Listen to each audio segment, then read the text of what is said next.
Welcome everyone to our EDI webinar series. I'm Maya Fujiwara, the Director of Prince Takamado Japan Center for Teaching and Research at University of Alberta. I'm speaking from Treaty 6 territory tonight, on which the University of Alberta is located, and we respect the histories, languages, and cultures of First Nations, Métis, Inuit, and all First Peoples of Canada, whose presence continues to enrich our vibrant community. The Prince Takamado Japan Center also stands with the people of Ukraine and condemns any military attacks on their territory, hoping to promote global peace, freedom, and cooperation. This is our third webinar in this series, and we are going to explore temporary workers' psychological issues. I would like to thank Consul General of Japan in Calgary for its generous support, which made this event possible, and our two speakers, Professor Salami and Professor Ogawa, for joining us. EDI initiative should be one of the most significant endeavors in our institution and in our society. Japan and Canada are quite different in their national images, one representing the myth of homogeneity and the other multiculturalism. Interestingly, however, the challenges that both countries have are quite similar as settler colonial nation state. This webinar is designed to find our common ground. Since its establishment, the Prince Takamado Japan Center for Teaching and Research has been committed to the promotion of intellectual exchanges between Japan and Canada. The current pandemic situation has made it difficult for us to interact in person and encourage student mobility between the two countries, which are significant parts of our academic mandate. But our mission remains to create opportunities for intellectual exchanges internationally. So tonight, I'm very honored to have Consul General Tatsukuni Uchida with us today. Now I'd like to invite him to make his opening remarks. Soryoji, yoroshiku onegai shimasu. Thank you very much. Good evening to Canadian audience and good morning to Japanese audience. I'm very pleased to have this opportunity to attend this webinar tonight. I understand that this is the third installment of the webinars, Challenge to Equity and Diversity and Inclusion Approaches in Japan and Canada. Today's topic is immigration and welfare and care. And this is a very, very interesting topic. I took this position as Consul General, Japan's Consul General in Calgary last spring. And so this has been already nearly 1 year since my arrival. And one of the things which I love here in Canada is your society of diversity. I really believe that Canada is a very fantastic country to have many different types of people from different backgrounds. I'm very interested in Canadian immigration policy. And also I'm pleased to have contact with the Canadians with different backgrounds, including Ukrainians and the Japanese and so on. I wonder that the Canadian immigration policy and the situation of immigrants is everything is so rosy.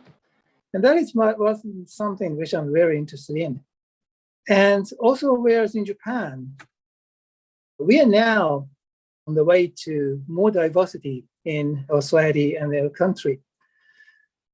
And we are now facing an aging society with fewer children and with a shrinking population. And in order to keep Japan as a vital country, we need some help. And one of the options for Japan to adapt is to accept more foreign workers. I think that we have many things to do to make more this procedure smoothly and also successfully done for the social integration. Japan and Canada are very different, as geographically Canada is almost 30 times larger than Japan. But population-wise, Canada's population is 1/3 of Japan. And also historically, Japan has been a more or less relatively homogeneous country in around more than 2,000 years, whereas Canada is a relatively young country. And culturally and in terms of society, we are quite different. But at the same time, I think that there are many things in common. Some challenges which come from the modern society, like environmental policies and fight against the climate change and other things. And this area of immigration is also one topic, one field that I think we can learn each other. Of course, I know that we cannot directly implant the Canadian experience and know-how into Japan's soul. But we can learn something from Canadian experiences and know-hows, and maybe vice versa. So I really hope this webinar can be a precious opportunity for audiences and participants to learn something interesting and something useful and something new. I would like to thank Prince Takamaro Japan Center and everyone who have worked very hard to organize this seminar, and also to presentators from Japan and Canada, and also all the audiences for your participation. So I really hope that you can have useful and pleasant discussion and seminar. So thank you so much. Thank you very much, Consul General. Now I'd like to introduce today's moderator, Chelsea Meir. She's a student at University of Alberta. So Chelsea. Thanks, Aya. And our first speaker tonight will be Dr. Bukola Salami. Dr. Salami is an associate professor in the Faculty of Nursing, University of Alberta. Her research program focuses on policies and practices shaping migrants' health. She has been involved in around 60 funded research projects. In 2020, she became a recipient of the Sigma Theta Tau International Honor Society International Nurse Researcher Hall of Fame Award, one of the highest research awards in nursing. So we're so pleased to have her here with us tonight. So I'll be presenting a series of studies that I have done on migrant workers, temporary foreign workers. I must say it was difficult choosing what to present because I just had a lot of studies. So here's the agenda. I respectfully acknowledge that I am located, and I think some of us are, probably half of us here, in Treaty 6 territory, a traditional gathering place of diverse Indigenous people, including the Cree, the Blackfoot Métis, Nakota Sioux, Iroquois, Dene, Ojibwe, Saulteaux, Anishinaabe, Inuit, and many others whose history, languages, and culture continue to influence our vibrant community. Many of us here in Canada have come as settlers, immigrants, newcomers, either in this generation or in the previous generation. And I'm very, very mindful of the broken covenants and strive to make this right with the land, with Indigenous people, and with each other. I'm also very, very grateful for Indigenous people for giving me such a great opportunity and privilege to be able to live on this land. So I thank my funders, my doctoral committee members. I'll be presenting some of my doctoral work, and also the co-investigators that have been involved in some of my research. The goal of the Health and Immigration Policies and Practices Research Program, which I lead, is to address the gaps in immigration and health policies and practices. We've been involved in around 80 funded research projects, including on temporary foreign workers, living caregivers, internationally educated nurses, African child migration, Black people's health, immigrant mental health, and so many others. The goal is to drive high-impact policy and practice research on migration, to mentor and train diverse, talented researchers, to build cross-sectoral networks to improve immigrant health, and to shape Canadian and international policy and practice. Canada's immigration policy, Canada's Immigration and Refugee Protection Act, one of the objectives is to permit Canada to pursue maximum social, cultural, and economic benefits of immigration. The immigration policy in Canada largely balances three main goals. There are several other goals. There are, I think, around 8 goals of the Immigration and Refugee Protection Act: to support the development of a strong and prosperous Canadian economy, to see families reunited in Canada, and to provide a safe haven for refugees.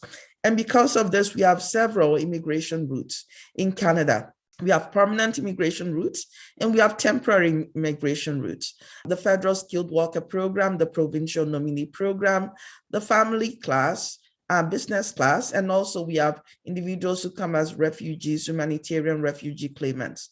A large percentage of those that migrate to Canada, the biggest percentage coming under the skilled worker migration route.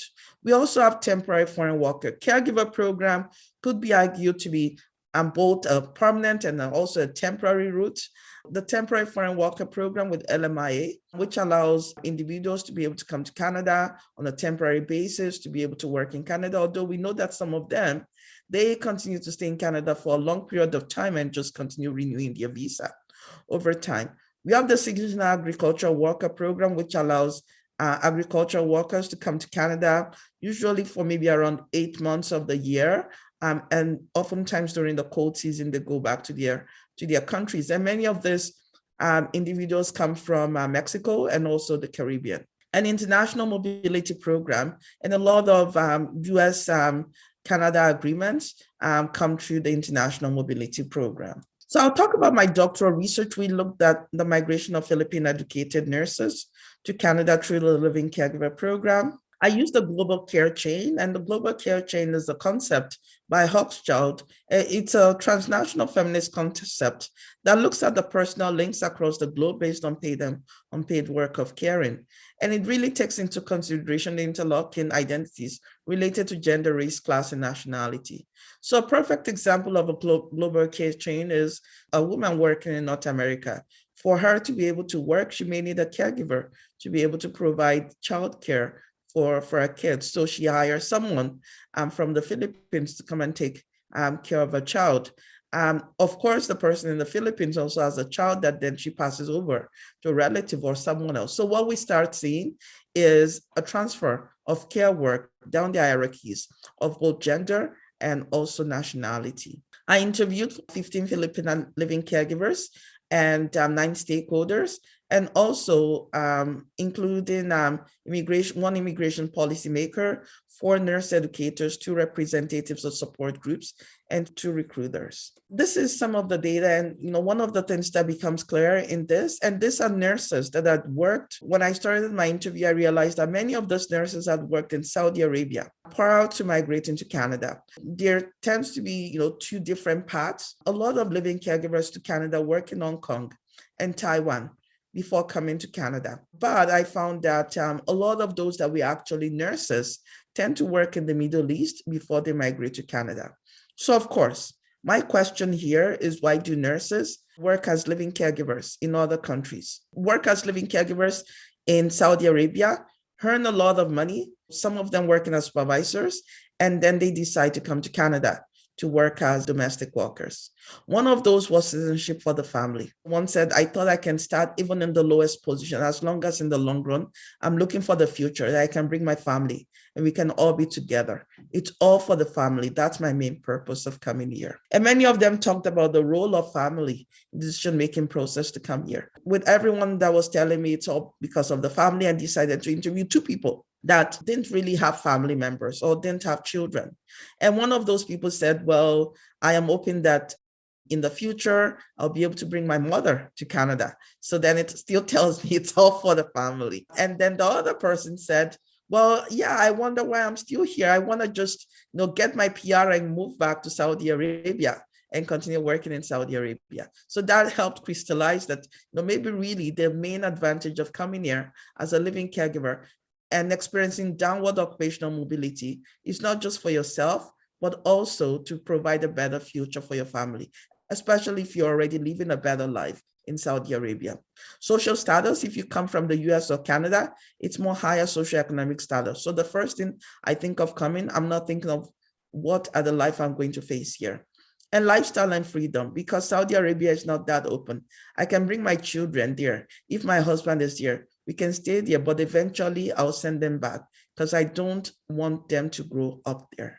I also asked, so why didn't you migrate as a skilled worker? Some of them didn't have the knowledge in terms of the migration part of a skilled worker. And some of them also talked about the time and the money that it takes to migrate as a skilled worker. That, it was cheaper and they thought it would take less time to migrate as a caregiver. many of them experience barriers in nursing registration process, and one of those is barriers in credential assessment. So seeing that their credentials are not seen as being equivalent to Canada. They also experience challenges with proof of immigration status, proof of citizenship and immigration status. So oftentimes before they can become registered to practice in Canada, they have to have a permanent resident status. And because they didn't have a permanent resident status, then they cannot practice for a while in Canada. So they must continue working as domestic workers. They also have experience in terms of demonstrating recent safe nursing practice. Demonstrating recent safe practice, oftentimes they have challenges being able to get documentations from their previous employer that they were practicing as nurses before coming to Canada. Also, the challenges, many of them, they work as living caregivers for 2 to 4 years. And after that, it may take another 2 to 4 years for them to be able to actually practice in Canada. Well, they must be able to demonstrate to the College of Nurses of Ontario, I did this study in Ontario, by the way, that they've practiced within the last 5 years. But because a lot of them have been out of practice for so long, completing their living caregiver status, becoming a permanent resident, you're not able to demonstrate this. And also barriers in terms of bridging programs. So a lot of bridging programs were offered on evenings and weekends. And a lot of them also have to work on evenings and weekends. And because of that, that creates a challenge. A lot of bridging programs are offered during the week, and a lot of them need to work during the weekend because there are no programs on evenings and weekends. That creates a challenge. And also many of them, even though if they want to go back to school, they have to pay international student fees. And because international student fees are so expensive, then that creates a challenge. Barriers in completing exam, the processing time, passing English and French language exam is difficult for some. And some of them, they attempt the exam several times. At that time, there was a different exam. Now we have NCLEX, and they are not able to pass it within 3 attempts. And after a while, they are not able to continue. Oftentimes, the employer also has an influence on whether or not they pass the exam, because if the employer is giving you a difficult time, then that creates a challenge. I completed this project in 2012, which was a while back, but there's been changes to the immigration policy in Canada. We've converted from the living caregiver program to the caregiver program. And now I think there's a pilot program now that as individuals that are able to actually come to Canada and have permanent resident status. And that was through advocacy from the research like mine and some of the advocacy work that allows people to be able to come to Canada. That has implications, including, of course, in facilitating registration in Canada and professional integration. There's been some pause in processing of caregiver applications or delayed processing time because of the COVID-19 pandemic. At the time when I did this study, there was no national nursing assessment service. Now we have a centralized place where you can submit your application to begin the processing of your nursing registration, as opposed to before it used to be you have to go to different provinces separately. So I did another study on that one, the occupational mobility of internationally educated nurses to licensed practical nurses in Canada. So looking at nurses that they had the qualification or they had a bachelor's degree, which would have made them to become registered nurses in Canada.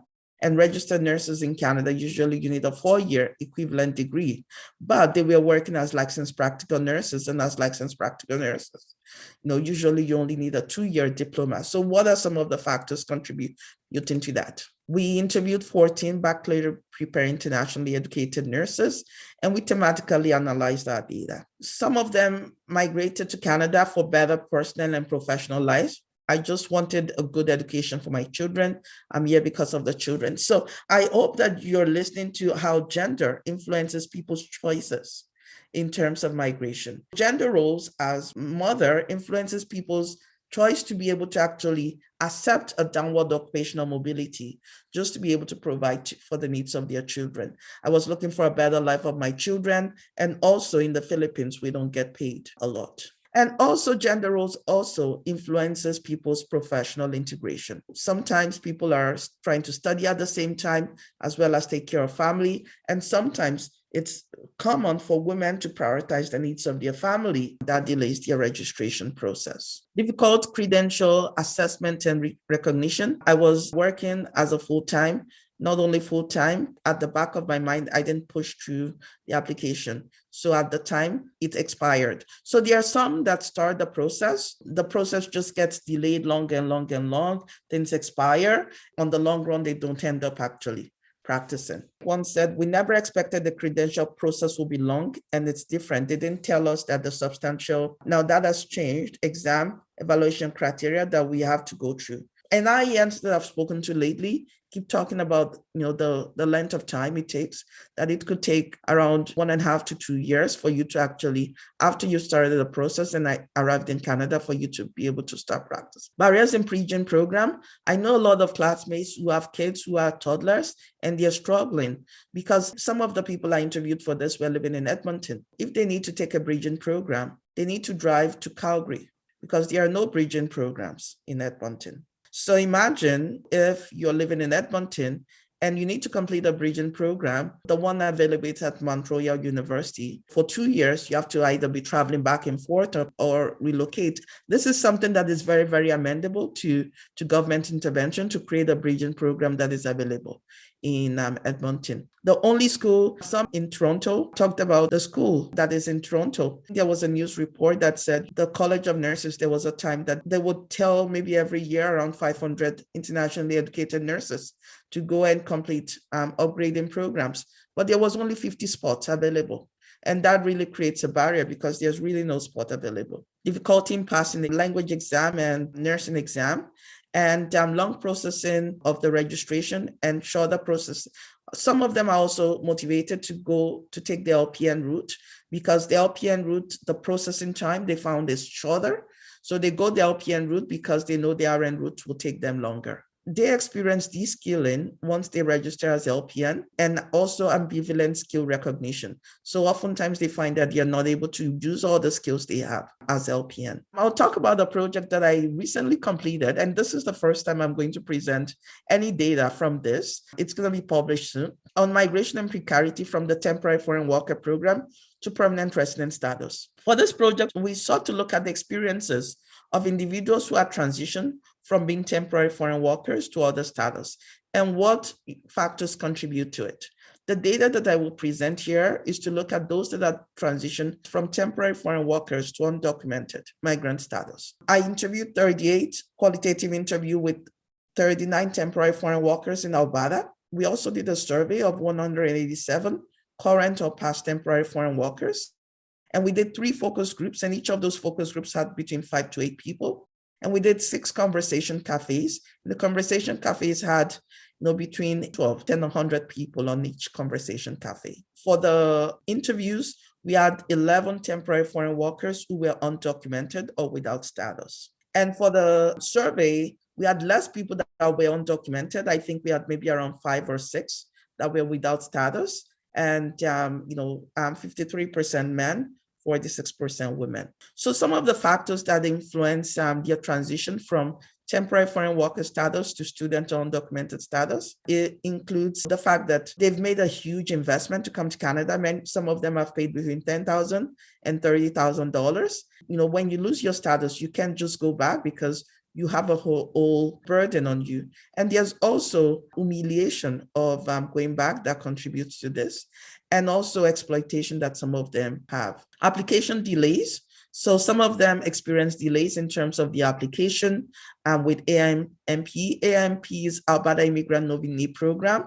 So some of them apply to transition to permanent resident status. And because of the delay in application, they become out of status. So, you either stay back or become undocumented, and some of them decide to stay back. Bureaucratic constraints, including waiting times for LMIA increase. Employers became discouraged by as arduous LMIA process, also rigid immigration criteria, and application filing and processing errors. So, I listened to some of the recruiters. There were some recruiters and immigration consultants basically didn't really know exactly what they were doing. And because of that, they messed up the application process. And because of that, the person was ineligible to stay in Canada. And in the face of being eligible to stay in Canada and thinking about how much you owe, many of them decide to stay. So some of the experiences of undocumented migrants include increased insecurity and fear of deportation barriers in accessing services, exploitation. Some of the challenges temporary foreign workers face that we are listed there, including sexual abuse, and was reported by one of them. The temporary foreign worker said, "It touched me on my rear one time in the factory wood.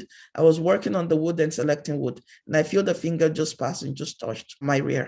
Physical abuse and unsafe working conditions, psychological abuse, verbal abuse, racism and discrimination at work, exploitation by employers, exploitation by recruiters, exploitation by immigration consultants, family separation, limited health coverage, limited knowledge, and poverty. Thank you so much, Dr. Salami, for sharing this. It's really fascinating. I'm very much looking forward to the discussion afterwards. Now we're going to move on to Dr. Reiko Ogawa. Reiko Ogawa is a professor in the Graduate School of Social Sciences at Chiba University. Her research interest is on migration, gender, and civil society. She serves as a board member for the Japan Association for Migration Policy Studies, chairperson of Gender Equality Committee of Chiba City, refugee counselor of Minister of Justice, and representative of Chiba Studies on Migration and Refugees. Some of her ongoing projects include creating a checklist of supervising organizations. We're really excited to have Reiko here with us today. Thank you so much for your introduction. And I really feel so honored and inspired to be here today. What Dr. Salami had presented, I can really relate it so well. It just sounds so familiar with the situation of the migrants as well as those who are working in the care field. But 3 points different between Canada and Japan, just regarding the migrants. One is the history of migration has been quite different. I think you have a longer history of having a living care worker, while as for us, it really started very recently. And secondly, as you emphasized, in Canada, you have something called immigration policy as such. But in the case of Japan, the government refuses to take the proper stance towards establishing an immigration policy. And thirdly, I think in Canada, in general, there's an embracement towards diversity, and that makes a big difference, I believe. Today, I'm going to talk about migrants in change in Japan and globalization of care. I have been working in this field for more than 10 years, and I'm a sociologist. I also do some studies in the sending countries of those migrants. This is the outline for today's talk. The research question is, how are migrants incorporated within the Japanese care labor market? But of course, these things are very much ongoing. So first, I would like to explain about the background of the issue to provide the context. That's the structural transformation of care, to have a bit of an overview of how the migrant care workers are situated within East Asia. And then I will talk about the transformation of care and migration in Japan by mentioning two very different schemes which allowed the migrants to come in. For the background, a lot of literature points out that there's a structural transformation of care in the developed countries, largely due to the demographic change, which all the developed countries are facing. In the case of Japan, close to 30% are above 65 years old, and that is really a major thing. It's really the fastest aging society. And then the women's participation in the labor market has increased in the past decades. This means that the caring capacity of the families has shrinked. So the families are no longer being able to provide care. And the retrenchment of the welfare state has been pointed out in many places, including Japan. And I was just wondering about how this impact of the recent crisis in Ukraine and the whole militarization of the world would impact and further downgrade our social expenditure. The outsourcing of care or the commodification of care has been taking place in different places, including Japan. And then the social trend called feminization of migration, where Dr. Salami explained that the global care chain is taking place, and the migrant women are dragged into work like domestic work and care work within the gendered labor market.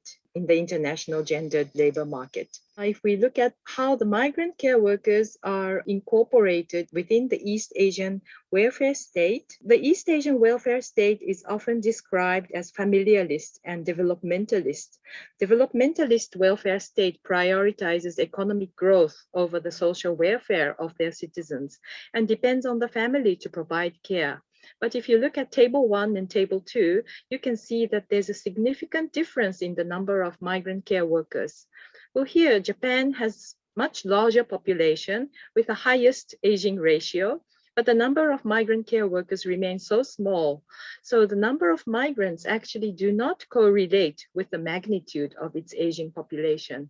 Why is it? Well, there are two different approaches to migrant care workers in East Asia. In the case of Taiwan, Hong Kong, and Singapore, the public support towards care is limited, and then the strong family responsibility has been emphasized to provide old age care.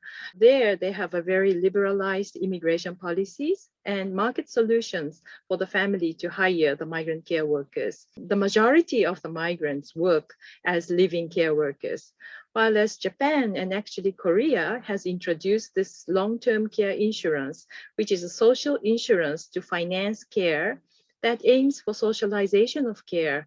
And this has been combined with the restrictive immigration policy, where the migrants would work under this LTCI. In the case of Japan, most of the migrants work in institutional care only. And actually, we don't have living care workers, migrant living care workers. What we need to understand is that the migrant care workers are differently constructed according to how the migration and care regime has been constructed.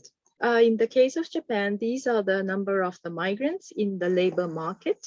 It's just 1.7 million or 2.4% of the total labor force. But as you can see, the number of those who are in the health and social welfare field is just 3%. So it's very limited. And the reason is that because it really started quite recently, while as the other sectors like manufacturing, wholesale and retail, hotels and restaurants started much earlier, probably in the 1990s. With the introduction of the technical internship trainee program. Even though the number of the migrants in the medical and social welfare sector is quite limited, you can see that there's a huge increase within the past 10 years. And even though between 2020 and 2021, even under the COVID, there is an increase of more than 10,000 people. So next, I would like to explain about the transformation of the care and migration. The phase one was the introduction of the long-term care insurance in 2000. So this is a public insurance, 50% funded by the tax and 50% funded by the insurance premium. And the introduction of the LTCI actually opened up the whole care labor market.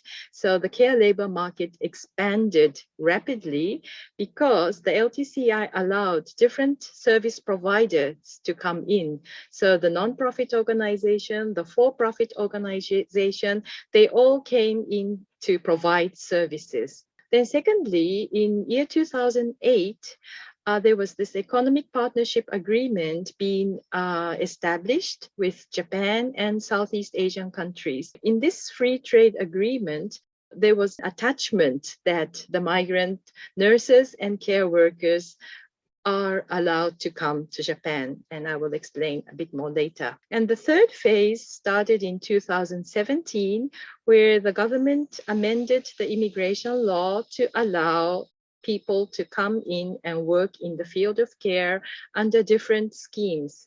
So what I call is the deregulation of migration regime. And so first, there was an opening up for the international students to study long-term care. And secondly, technical internship trainee program, which is called as trainees to acquire certain skills to be brought back to their home countries. And 2017, within the list of occupations, care work was included. And in 2019, there's a new scheme called specified skilled worker. So what happened? The first wave of migrant care workers came under this EPA, and it was a bilateral agreement between Indonesia, Philippines, and Vietnam. It's a government-to-government program, and the migrants will receive like 1 year of Japanese language training before they start working. So the preparation stage was very well set.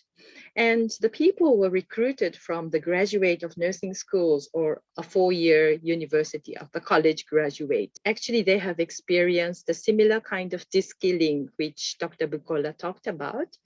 And they were required to pass the certified care worker exam after 3 years. Well, there was the issue of this credential assessment just being spoken about in Canada, but actually in Japan, there is no mutual recognition of agreement.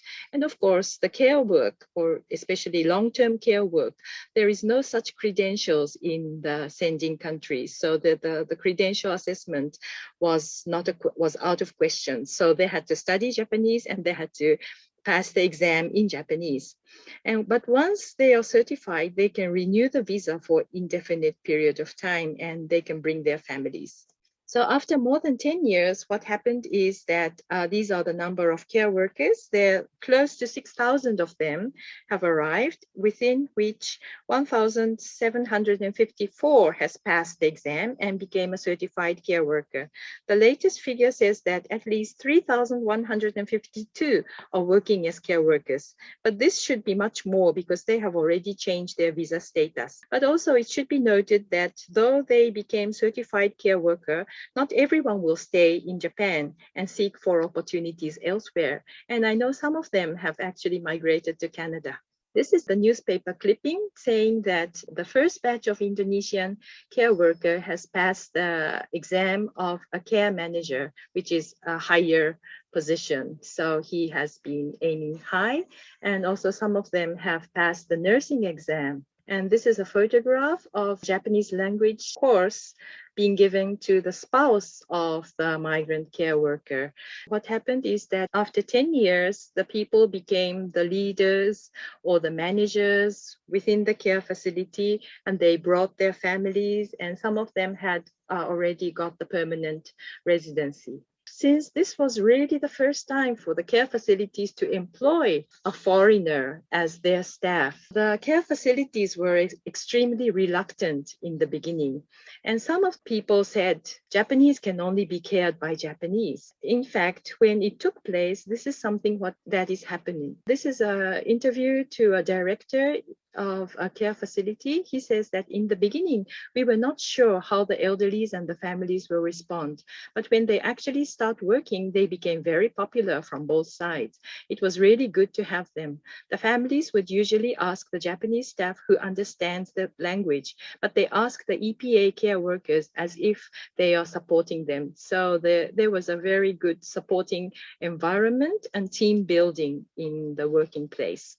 And this is another research done to 3 care facilities in Tokyo, asking for the Japanese care workers, how do you evaluate the EPA care workers as your co-workers? Everybody actually said they well appreciate, highly appreciate, or very highly appreciate. And in the free answer, they responded like, I have found that working with foreigners is not a problem. In Japan, the number of the foreigners is so small, it was basically all Japanese, but the encounter within the workplace has really opened up their eyes that, okay, we are all human beings and we have something very much in common and there's no problem in working with a foreigner. And some said that I admire their positive attitude towards obtaining the license. Then if we look back, isn't this a bit counterintuitive? Because in Japan, we don't have a very good history of accommodating the migrants. I would argue that for the EPAs, the migration management has been relatively transparent. So for the recruitment was done in the nursing schools or the university graduates in the sending country. The preparation was fairly well. The Japanese language training had like 1 year and there was no placement fees. So it was all covered by the government as well as the care facility. And when they start working, since they needed to pass this national exam of care work, there was a very good support towards them in both work and study, as well as their labor. The working conditions has been monitored and supervised well. And of course, there's a clear career path. So support towards obtaining a license has been provided, and that is accompanied by the citizenship. So this migration management has really been the key to the success. So then what can we learn from this experience of EPA? It actually opened up a pathway for migrants to work as care workers. And the key to success is the strong state commitment, support, and regulation. And also the national exam to become a certified care worker, which was criticized because it was such a high hurdle for them to work. But it turned out that this created a career path for them. But then on the negative side, the cost for care facility has been too expensive. In our research, we found that in average, the care facility is shouldering 2.5 million yen, or this is in US dollar, 21,000 US dollar, aside from the salary. So this includes like recruitment fee, airfare, education in Japanese language and care work, and various benefits. Particularly the care facility had to support the study of the migrant care workers so that they can pass the exam. And this was considered to be a big burden, as only the large-scale care facilities have enough resources to do so. Also, number of migrants had actually resigned after becoming licensed. So this was a huge disappointment for the care facilities after so-called investing so much on them. And then we had encountered labor issues as usual. The overtime payment hasn't been paid. Some of them could not get their paid holidays. Some got pregnant. So all these issues has certainly surfaced. And these had to be responded in a much better way. After 2017, different channels had opened up because the EPA, the number of people was too small, and it was too costly, and it was too risky for the care facility to employ them because they had to invest a lot on them. Currently, we have 4 different channels at least for the labor migration of the migrants to work in the care field, which is actually very complicated. And as you can see, they have different aims: eligibility, Japanese language level, recruiters, period of stay, and salary. So the reason is because Japan does not have an immigration policy. So these channels has been developed one after the other without much coordination. What stands out is that for the international students, TITPs and SSWs, these are all mediated by private agencies. So the EPAs are more in an advantageous position, while as the others are in a way a market solution. And also the period of stay differs between the 4 channels. For EPAs and international students, there's a chance to become certified, but for the TITPs and SSWs, although theoretically they can try for the exam, it would be very difficult without getting any support. The other thing is that if you look at the educational background and the migration channels and the status in the labor market, you would realize that their educational background has not been really taken into account. So if you're very lucky, you can go through this EPA route, but otherwise you would be downgraded and you would end up working either as a part-time as an international student or working as full-time but as a supplementary worker.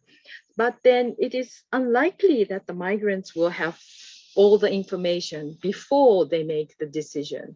So without knowing what kind of consequence they're going to face, they just sort of grab whatever opportunities that is available. But this will definitely lead to the stratification of the migrants within the labor market. And I think this is a very unfair system.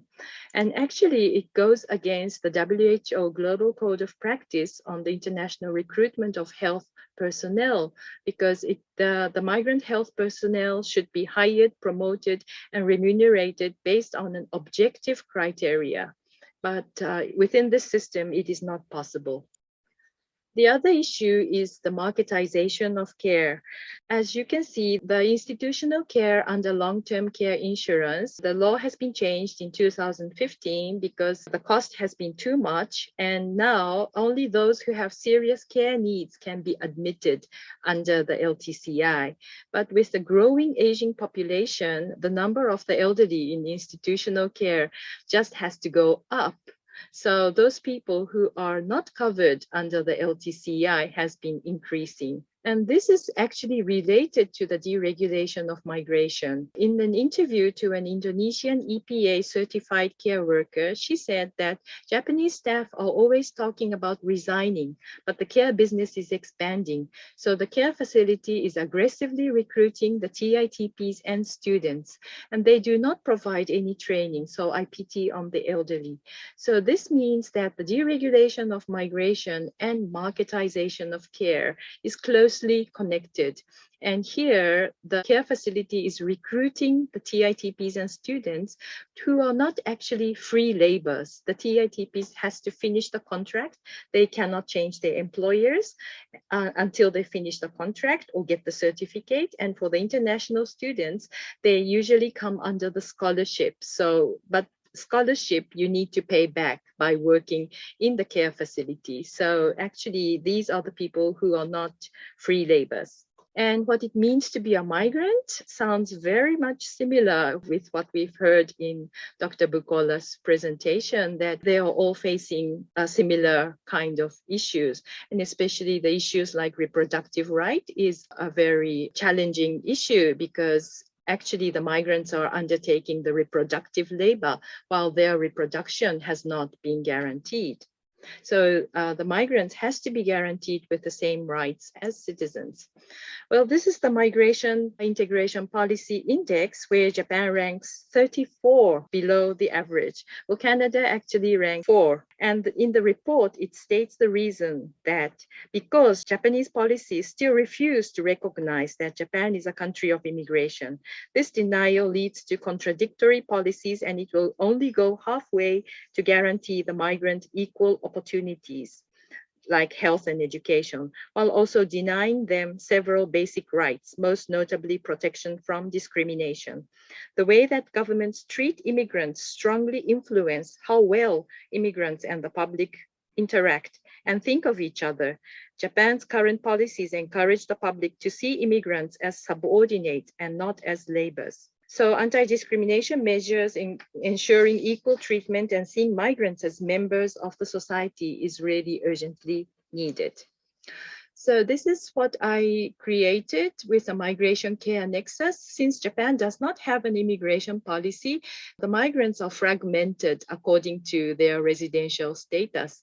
But here's the permanent residency and temporary residency, and this is the care where here is the certified care worker. So only the permanent residency certified care worker are assured with a full citizenship. And I would argue that moving people from here to here would help both sides. For the care facilities, it will help them to have a quality and stable labor force, while as for the migrants, they can have a stable life together with their families. So in conclusion, the dependency towards migrant care workers have increased through opening up of deregulated channels. Migrants are incorporated within the care labor market, not due to their background or experience, but according to the channels that they enter. Immigration and integration policies needed to create an enabling environment, and career paths for migrants has to be supported to bring a win-win situation. So here we must meet two goals: ensuring the rights of migrants and making care decent work. And if the migrants are not cared, the Japanese will not be cared either.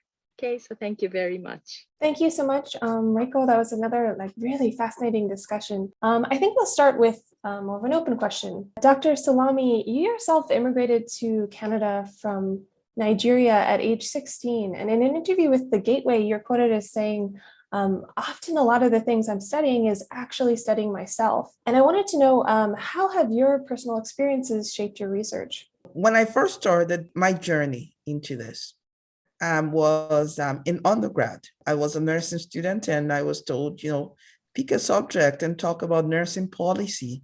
With my background as an immigrant and knowing that my parents experienced downward occupational mobility, I decided to look at nurses, internationally educated nurses in Canada, immigrant nurses. That was my first experience. And then I went for my PhD, and during my PhD, I was reading some of the work by Beatrice Spivak on subaltern studies, and she talks about subalternity as a position without identity. And I thought more about how could you be a subaltern in nursing, and the farthest you can go is really not to be a nurse. And so I wanted to look at those that were most affected in nursing. I did a pilot study and I found out more about living caregivers, and it made me go into living caregivers. And then from living caregivers, I switched to temporary foreign workers. So that has been a line of work. The presentation I did today, I should be honest with you that I don't have personal experience, either being a Filipino, being an internationally educated nurses, or being a temporary foreign worker. But of course, what led me to, in the first place, want to look at immigrants. My theoretical orientation then led me from my personal to now looking at, but I have a whole line of other work that I do.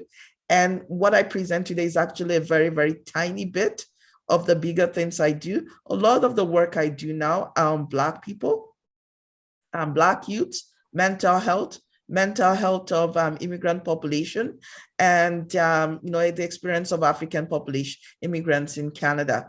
And a lot of the work that I do there is actually, honestly, just Bukola studying ourselves, our past self. There is a joy that you get when you look back and reflect, because you think, someone has helped me, let me help someone else. And how can I make life better for someone else? What is really the whole purpose? And I tell some of my colleagues, I'm like, what is the whole purpose about doing research and having it sit on the shelf without it being able to influence policy, contribute? And we don't have to change policy like that, but at least, if you can make a dent in it, if we all make a dent, then hopefully we shift things forward.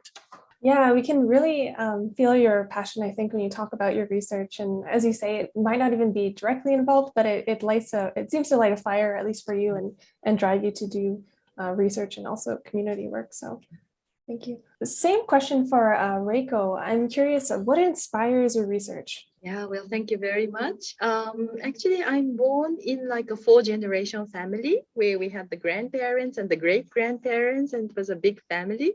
And I really enjoyed being with those elderly, and they have been very important to me. And I also had a lot of help from the community because my mother was working, and actually it was all the people in the community who helped me to be brought to the daycare center and to be fetched. So I had like all these kinds of help. Due to my father's work, I spent some time abroad.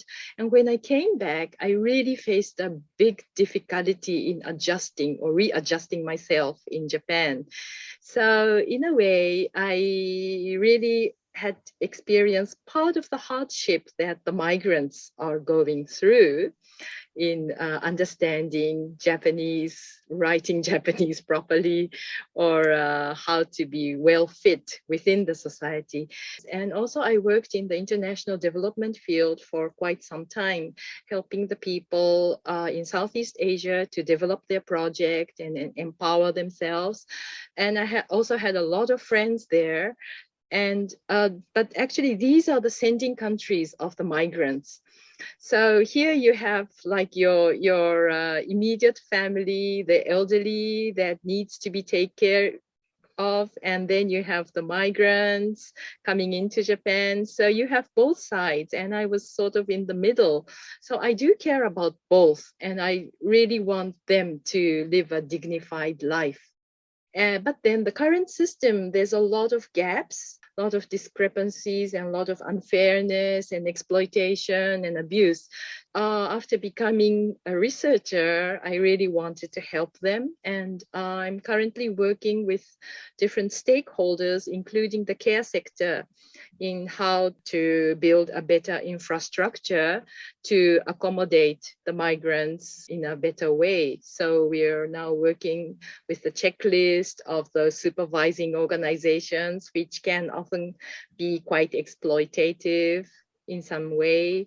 And we are also working on the training material for the Japanese care workers who are working with the migrants, because we already have a lot of materials for the materials to support the migrants, but not so much of a training material to support the Japanese care workers to understand diversity and how to work together with the migrants. So we are working on that. And I'm also giving some training to the care facilities, which have accommodated a lot of migrant care workers to understand cultural diversity and treat them in a fair manner.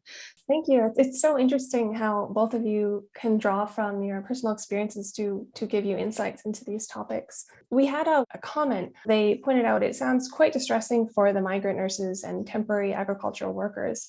And I think that was in response to Dr. Salami at the end of your presentation. You were talking about some of the discrimination and harassment that these workers face. Currently in Canada, we have a bit of a crisis in nursing, and just that there's a huge demand for more workers. And I was wondering, do you think that this demand for workers, especially nurses, will that create opportunities for reform or cause almost these exploitative practices that you've been talking about to get worse? I think what we've seen is band-aid solutions. So increasingly the government, facilitated the transition process for some workers, for example, to be able to challenge exam, practice as nurses. The question is it going to be permanent? Now, one of the challenges that we've had with many nurses is the time it takes for them to be able to practice in Canada. So some of them, it takes about, 2 years to be able to practice. And during that time, people get de-skilled. Some people also move to the US. And some people just get out of the profession. So we are losing nurses. We are also losing nurses because there's no space. So, we assess nurses and we say, oh, you need to take a bridging program, a 2-year program to be able to become a nurse in Canada.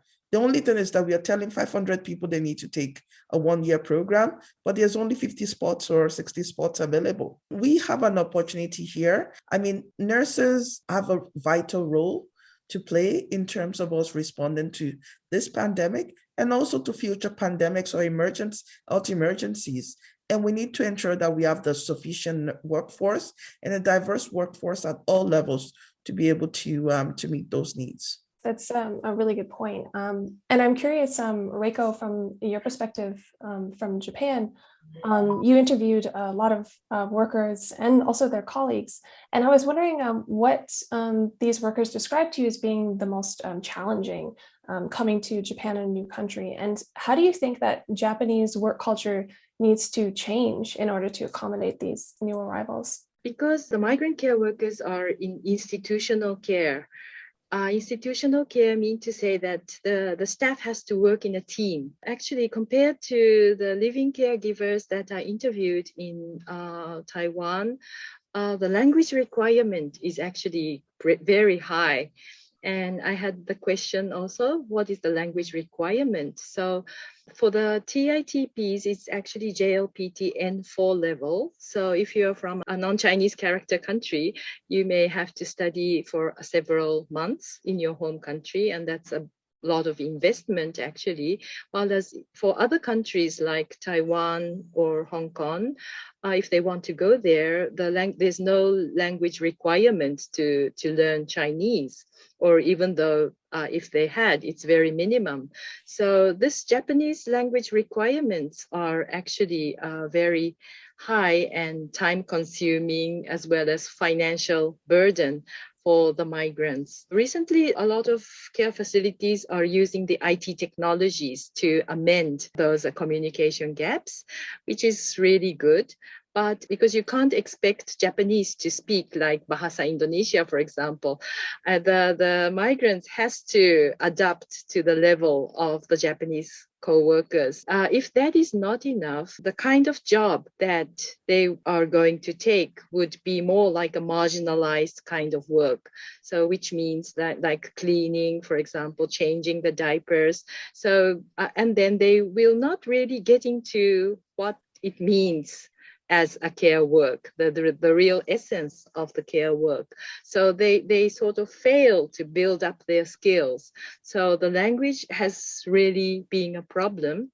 But what I've noticed among those care facilities is that compared to nursing or the hospitals, the medical treatment, in the care facility, there are far more diverse people, like those who lost their jobs in their 40s and 50s, the part-time workers or the housewives turned into care workers. And some of the people who are disabled are also becoming a care worker.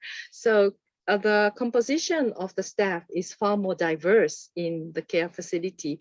So there's a hope that, okay, well, this person just happened that he or she he doesn't have a Japanese nationality, but then he can she can work well. This kind of multicultural environment has been created within the care facility. And some would even say that if they have the heart to care, nationality is not an issue. So the diverse multicultural environment in the care facility is something that we need to enhance. Yeah, that's very interesting. Diversity of experiences, not just from different nationalities, but different age groups, as you said, and different stages in their lives.